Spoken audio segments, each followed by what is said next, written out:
বাংলাদেশের মাননীয় রাষ্ট্রদূত, গুরুজন ও বন্ধুরা, প্রত্যেককে 21শে শুভেচ্ছার। আমার নাম প্রবর্তক সুবর্ণ মণ্ডল। আমি 21শে ফেব্রুয়ারির উপলক্ষে কয়েকটা কথা বলবো। ভাষা মানুষের যোগাযোগের মাধ্যম। প্রত্যেক শিশু অন্তত একটি ভাষা শিখে বড় হয়, সেই ভাষাটি তার মাতৃভাষা। মাতৃভাষা আমার পরিবারের কাছে খুবই গুরুত্বপূর্ণ।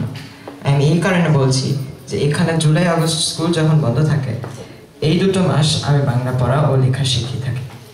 আমার বড় মেশো ঢাকা বিশ্ববিদ্যালয়ের একজন ভাষাবিদ, শ্রী শিশির ভট্টাচার্য।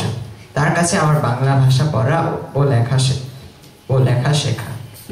কোনো দেশ এক বা একাধিক ভাষা ব্যবহৃত হতে পারে, এর মধ্যে সাধারণত একটি ভাষা রাষ্ট্রভাষা হয়। তাদের মাতৃভাষা রাষ্ট্রভাষা হয়, তারা সহজে জীবনে উন্নতি করতে পারে।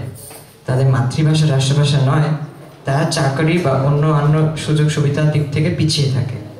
1947 সালে পাকিস্তান ও ভারত এই দুই অংশ ভাগ হয়ে যায়।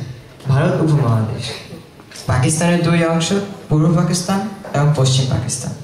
পাকিস্তান সরকার প্রথম থেকেই পূর্ব পাকিস্তানের সাথে সৎ মায়ের মতো আচরণ করেছে। বাঙালির মাতৃভাষা বাংলা বদলে উর্দু রাষ্ট্রভাষা করতে চেয়েছিল পাকিস্তান সরকার।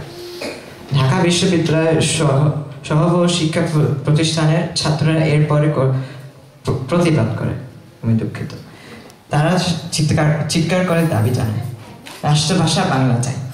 শুরু হলো বাংলা ভাষা আন্দোলন। পাকিস্তান সরকার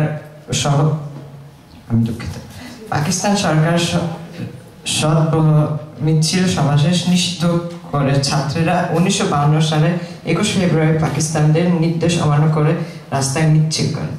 পাকিস্তান পুলিশ গুলি চালায়। সালাম, রফিক, বরকত সহ অনেক ছাত্র নিহত ও আহত হয়। সারা দেশ প্রতিবাদে ফেটে পড়ে। শহীদদের স্মৃতি ঢাকায় গড়ে তোলা হয় শহীদ মিনার।